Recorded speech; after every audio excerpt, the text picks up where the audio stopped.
할렐루야. 10월 25일 토요일 새벽 기도를 시작하겠습니다. 사도신경으로 우리의 신앙을 고백합니다. 나는 전능하신 아버지 하나님 천지의 창조주를 믿습니다. 나는 그의 유일하신 아들 우리 주 예수 그리스도를 믿습니다.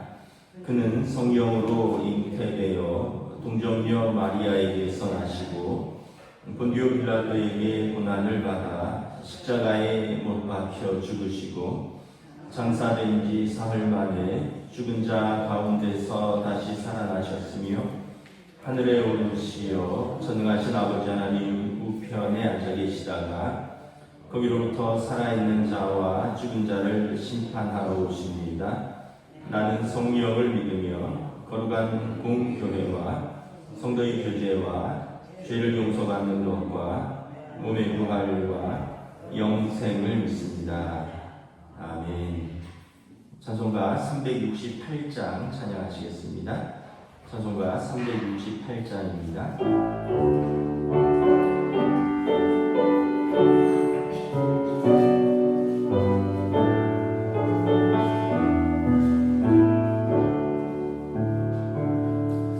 주 예수 만나의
1절에서 마지막 절까지 말씀입니다.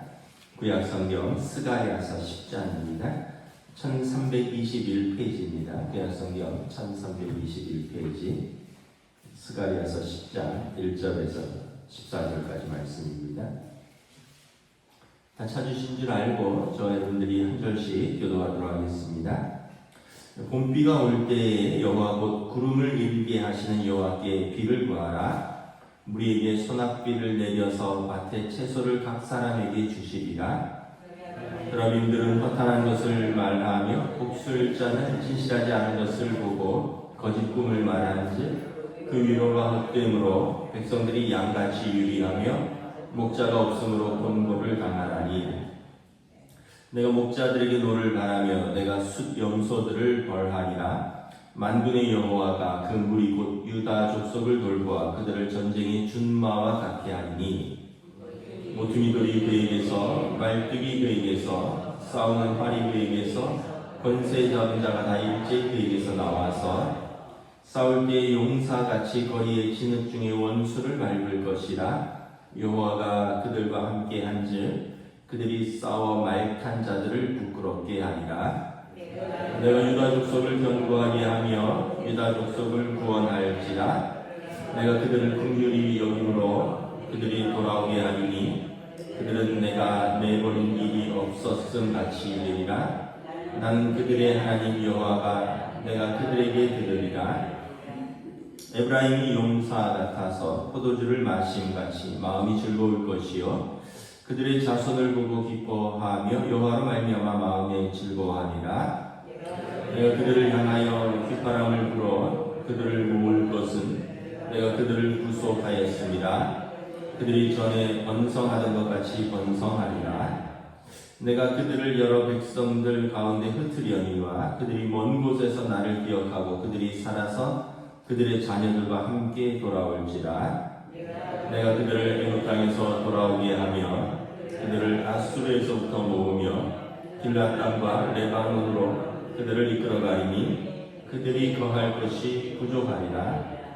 내가 그들이 고난의 바다를 지나갈 때 바다 물결을 치리니 나일의 깊은 곳이 다 마르겠고 아수르의 교만이 낮아지겠고 애굽의 규가 없어지리라. 내가 그들로 나 여호와를 의지하여 견고하게 하리니 그들이 내 이름으로 행하리라. 나 여호와의 말이니라. 아멘. 할렐루야. 토요일 새벽 기도 나오신 우리 성도들을 주님의 이름으로 환영하고 축복합니다.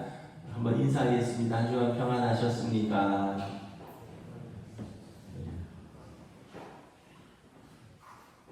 이제 어느덧 가을이 이제 점점 깊어가고 있습니다.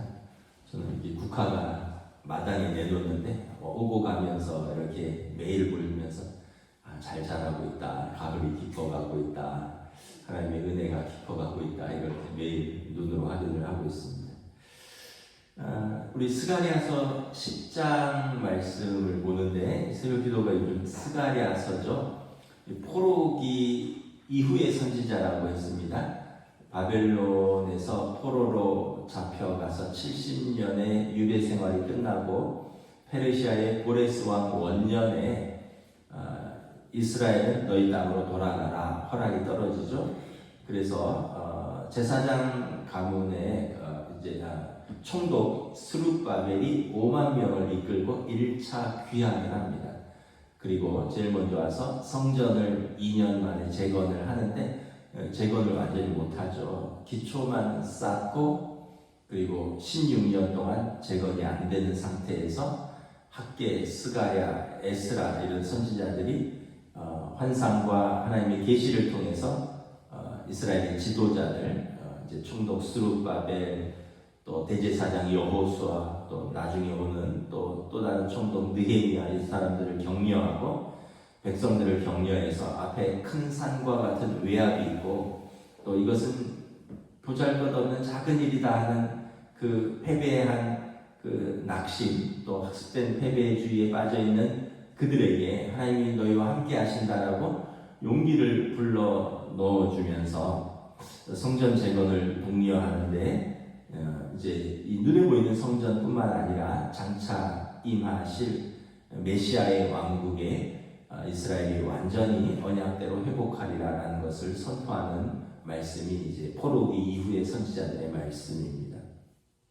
스가랴서도 계속해서 그러한 말씀인데 오늘 10장의 말씀에는 그 이제 회복된 이스라엘의 상태를 계속해서 말씀을 합니다.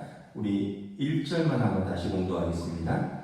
봄비가 올 때에 여호와 곧 구름을 일게 하시는 여호와께 비를 구하라. 무리에게 소낙비를 내려서 밭의 채소를 각 사람에게 주시리라.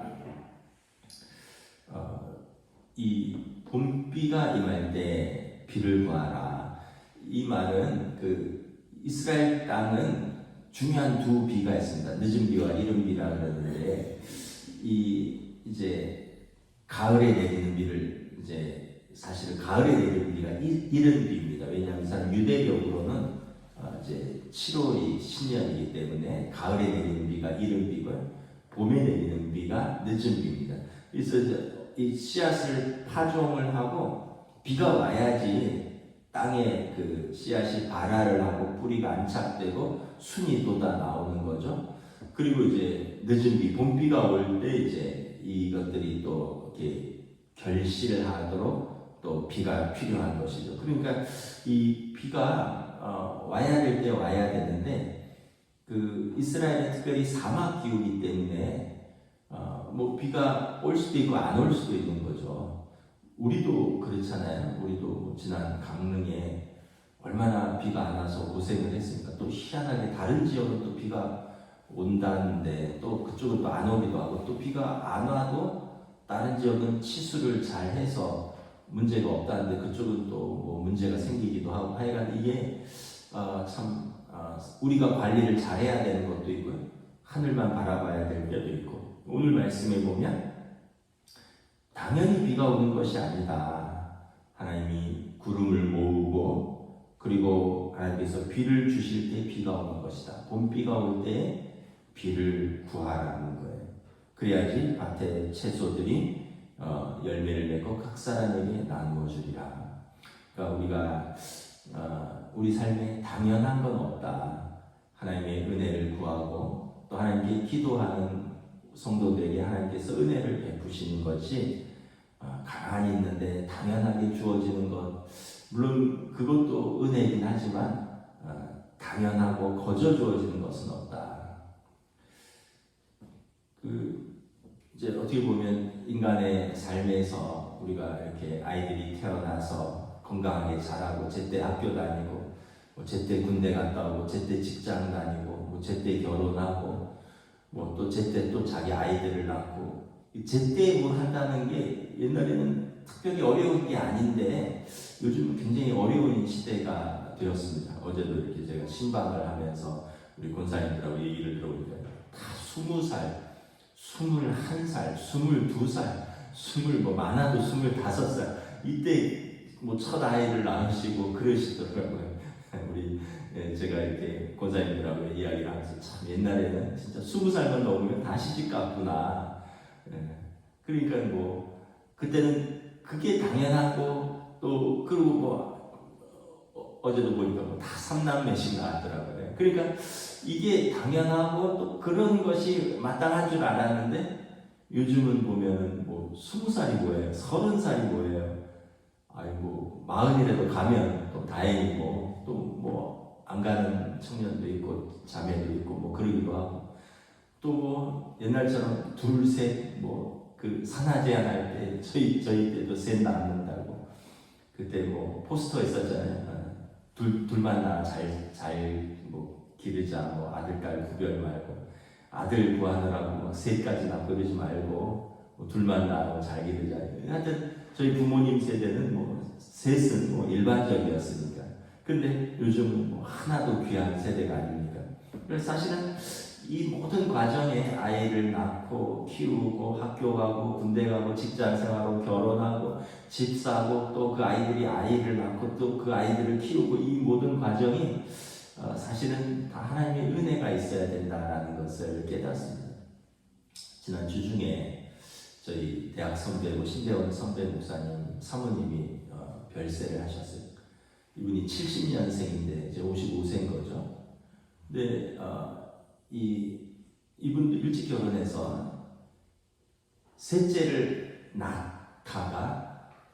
낳고 전신 그 마비가 된 거예요. 그 이제 낳으면서 그 어떤 그래서 결혼해서 10년간 건강하게 살면서 아이 셋을 낳고 그 다음에는 20년간 35부터 20년간은 병상에 누워 계시다가 55세에 이제 하나님의 부르심을 받았습니다. 그러니까 이게 참 아이 낳는 것도 또 나이 낳다가도 그렇게 될 수도 있구나. 성현경 목사님이 그런 얘기를 하시더라고요. 아침에 일어났다가 문득 옆자리가 빈 것을 보고 아내가 하나님 나라 갔지 이거를 새삼 깨닫고 마음이 허전하고 막 슬픔이 밀려온다는 거예요. 아침에 일어날 때마다 그런다는 거죠. 참 그런 걸 보면 우리가 참 옆에 누가 그냥 같이 있는 것만 해도 되게 감사하고 또 건강하게 식구들이 옆에 있어만 줘도 이게 참 은혜구나 이런 생각을 합니다. 제가 주중에 일을 하나 또 뺐어요. 제가 이랑 잇몸이 약한데 2년 전에 또 그때도 이가 하나면 쑥 빠졌는데 그때 이쪽이 빠졌는데 이쪽이 그래가지고 골고루 양쪽으로 이쪽이 임플란트 2개 이쪽이 임플란트 2개 이제 요번에 하게 되는 4개인데 어떤 분은 70이 넘어도 다 자기 일하는 분이 있는데 이거 뭐 아직 60도 안 되는데 임플란트 4개를 하게 생겼으니 하여튼 참 이게 뭐 모든 게 여러분 이가 하나 있는 것도 은혜고 참 또 의사 선생님이 제가 그랬어요. 아니 나는 왜 이렇게 양치질을 열심히 하는데 이렇게 이가 빠집니까? 했더니 의사 선생님이 목사님은 이가 나쁜 게 아니라 잇몸이 안 좋네요 뭐 이러면서 그래도 감사한 줄 아세요. 왜냐하면 임플란트가 있잖아요. 옛날에는 돈이 없어서 임플란트도 못하고 임플란트가 없을 때는 그냥 빠진 채로 틀니로 지내다가 제대로 씹지 못하고 영양 상태가 안 좋아서 그래서 결국은 더 몸도 나빠지고 요즘은 그래도 임플란트가 있으니까 좀 고생하시고 잘 드실 수 있으니까 좋아진 겁니다. 그래서 또 저를 위로하더라고요. 그러니까 요즘은 참 또 여러 가지 우리의 연약한 부분을 또 의술이 보충하고 또 뭐 여러 가지 이런 것들이 있지만 그럼에도 불구하고 우리 삶에 여러분 전반에 하나님의 은혜가 있어야 되는 거죠. 제가 의사 선생님이랑 얘기하는 70대에서 한 10개가 빠지는 거 아닌지 걱정입니다. 그랬더니 6개월마다 치과 와서 잇몸을 좀 잘 관리를 하세요. 우리는 아프면 가는데 정기적으로 오라는 거예요. 저같이 약한 사람은. 그러니까 여러분들도 여러분 붓고 시리고 피나면 가셔야 돼요. 그냥 참으면 이게 염증이 악화되더라고요. 그러니까 우리가 약간 증세가 있으면 얼른 병원 가세요. 내과를 가든 뭐 치과를 가든 뭐 이거를 그냥 보통 우리가 귀찮아서 또는 두려워서 돈 때문에 안 가는데 그럼 일이 커지더라고요. 조금만 이상 있으면 얼른 가시는 게 제가 볼 때는 좋은 것 같아요. 모든 것에 하나님의 은혜가 있어야 됩니다. 그래서 우리 아이들을 위해서 또 우리 직장을 위해서 또 결혼 생활을 위해서 또 연로하신 부모님들의 건강을 위해서 또 우리 교회가 영적으로 또 친밀하고 하나님의 은혜가 사랑이 넘치는 교회가 되기 위해서 당연한 것은 하나도 없다. 거저 이루어지는 건 없다. 비가 올 때 구름을 모아주시고 소낙비를 내리게 하시며 채소를 공급하시는 하나님께 비를 구하라. 이것을 말씀하는 거죠. 근데 이 세상 한 2절에 보면 드라빔과 복술, 그러니까 이건 이제 주술과 복술 점치고 굿해서 해결하는 겁니다. 이런 것들을 하나님 싫어하시는데 이걸 이제 유다와 이스라엘이 우상 숭배를 하면서 그런 것으로 갔다는 거죠. 이것은 진실하지도 않고 거짓이고 그 위로는 헛것이고 그래서 그 이스라엘의 목자들, 이스라엘의 왕들과 정치 지도자들, 그 종교 지도자들입니다. 그래서 그들이 목자가 없음으로 곤고를 당하여 3절에 내가 그들의 목자들에게 노를 바라며 그들의 내가 숫염소들을 벌하며 숫염소가 이제 제사 지낼 때 이렇게 드려지고 그 내장으로 점을 치고 그런 거라고 하더라고요. 그러니까 하나님께서 너무 참담한 거예요. 이스라엘의 목자, 이스라엘의 왕, 그 다음에 종교 지도자들, 이 사람들이 자기 양떼들을 목자 없는 양같이 버려두니까 이 사람들이 주술과 복술과 허탄한 것으로 달려가고 그곳에서 목자 없는 양같이 곤고하고 유리방황하는 삶을 살고 있다는 거예요. 그래서 이스라엘의 참 목자이신 하나님께 돌아오라는 거예요. 저 유튜브에서 그 통일교 한학자 총재가 세계일보 관계자들 이렇게 모아놓고 뭐 연설하는 거를 뭐 그런 게 떠 있더라고요. 제가 잠깐 봤어요. 그 일어나니까 세계일보 막 그 경영진들 다 쫙 일어나서 도열해서 90도로 인사하고 자리에 다 앉더라고요. 그러면서 아마 뭐 6.25 관련해서 얘기를 하는지,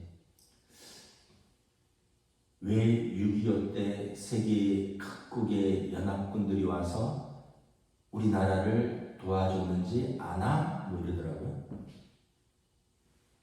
독생녀 때문이야. 뭐 이러더라고요. 자기 때문이라는 거예요.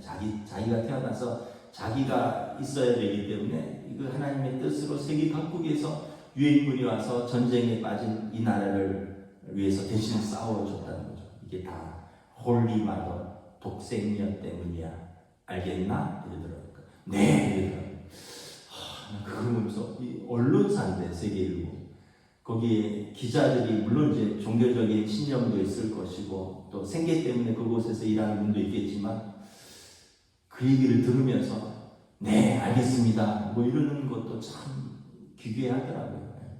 하여튼 그런데 우리나라에 그렇게 메시아가 그렇게 많아요. 전 세계에서 메시아가 제일 많은 나라가 우리나라고 신흥 종교가 일어나는 것도 제일 많고 그 중에 본산도 우리나라가 제일 많고 근데 또 세계적인 또 통일교도 세계적이고 신천지도 세계적이고 이러니까 그것도 참 대단하긴 한데 여기 보면 그 목자들이 자기 양떼를 버려둔 거라는 거죠. 그러니까 한국 교회가 교회된 역할을 잘 못하면 성도들이 이단에 빠지는 거예요.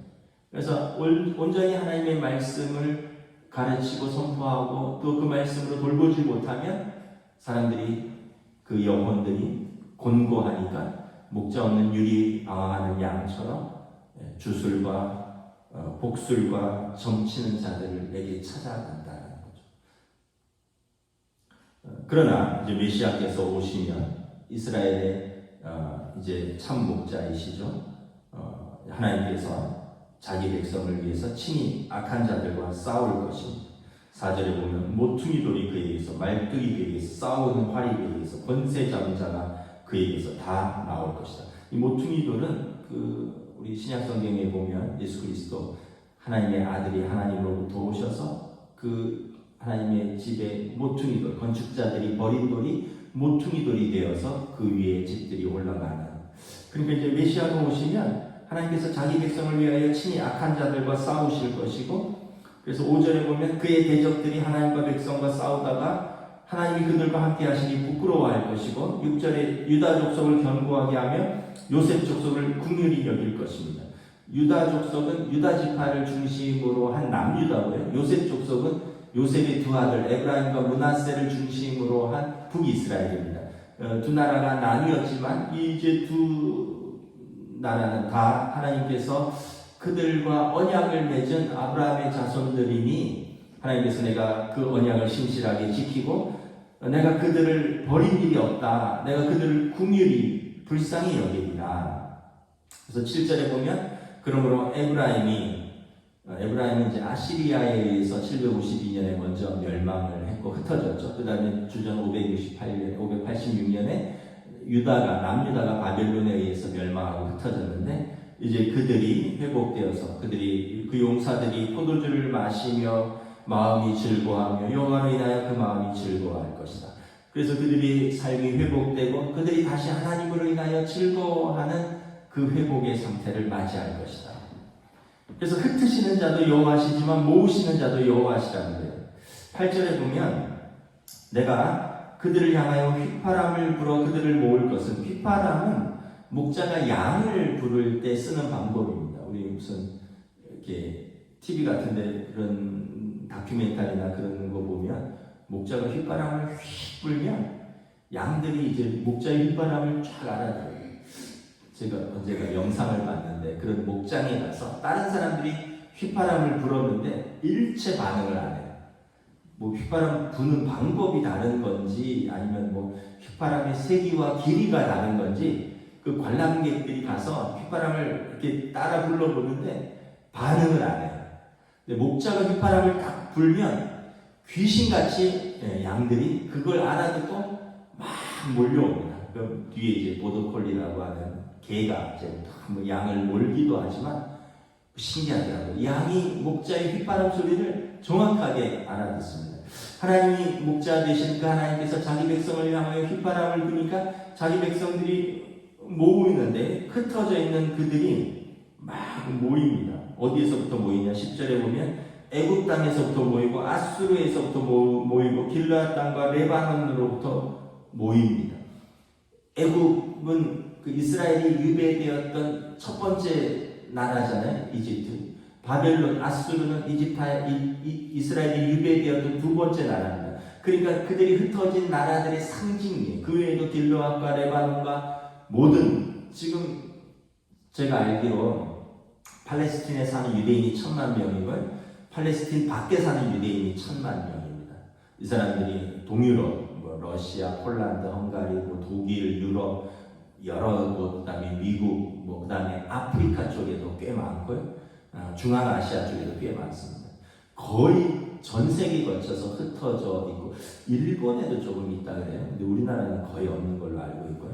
그래서 이 전 세계로 유대인들이 흩어졌는데 메시아가 오시면 목자가 휘파람을 불면 그 양들이 목자의 휘파람 소리를 듣고 모이듯이 메시아가 오시면 동서남북으로부터 하나님의 이름을 경외하는 자들을 모으실 것입니다. 애국으로부터 아수르로부터 그들을 모을 것입니다. 그래서 9절에 보면 내가 그들을 모을 때 그들이 먼 곳에서 나를 기억하고 그들이 살아서 그들의 자녀들과 함께 돌아올지라.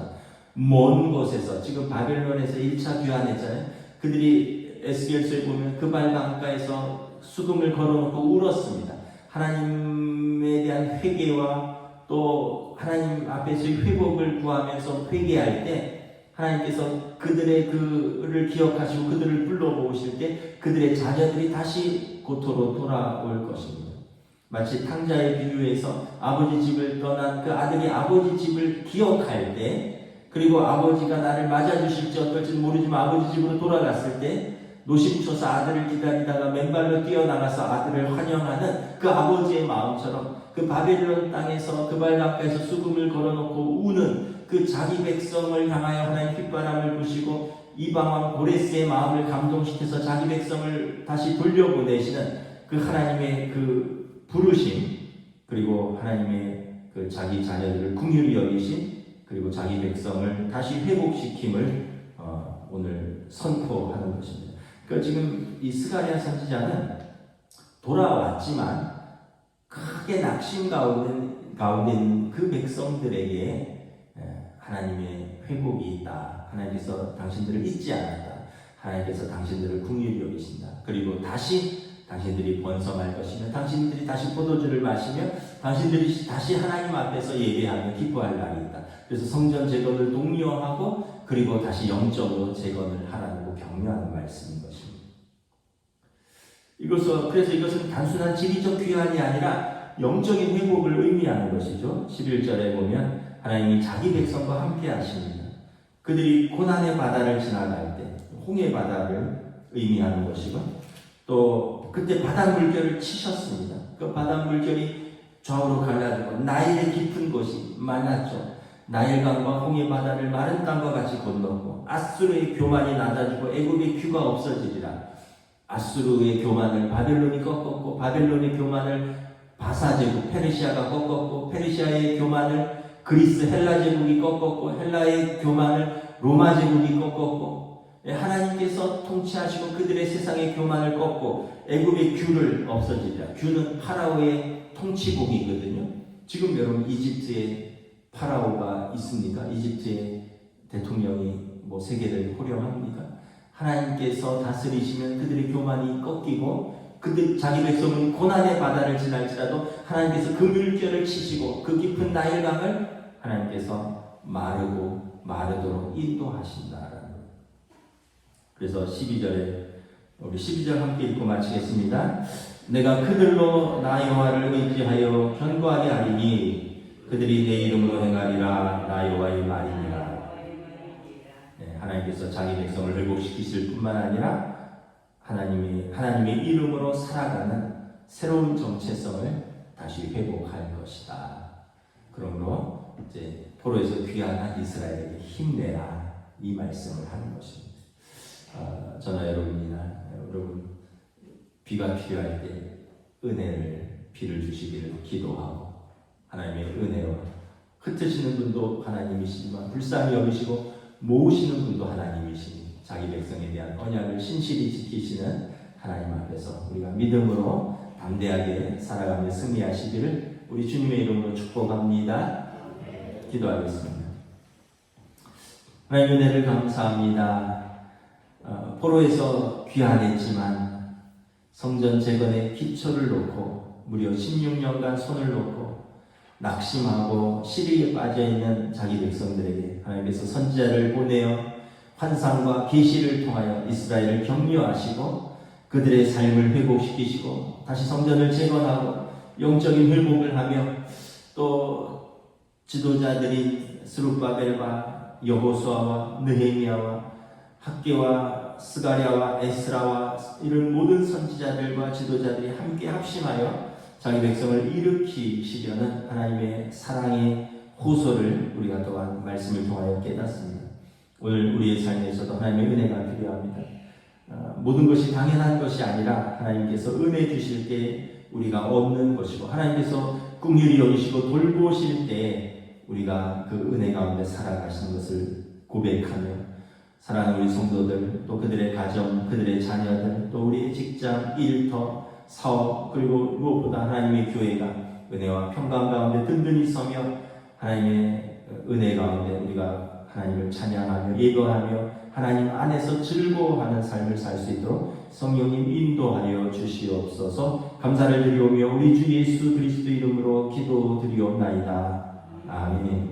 하늘에 계신 우리 아버지, 아버지의 이름을 거룩하게 하시며 아버지의 나라가 오게 하시며 아버지의 뜻이 하늘에서와 같이 땅에서도 이루어지게 하소서. 오늘 우리에게 일용할 양식을 주시고 우리가 우리에게 잘못한 사람을 용서하여 준 것 같이 우리 죄를 용서하여 주시고 우리를 시험에 빠지지 않게 하시고 악에서 구하소서. 나라와 권능과 영광이 영원히 아버지의 것입니다. 아멘.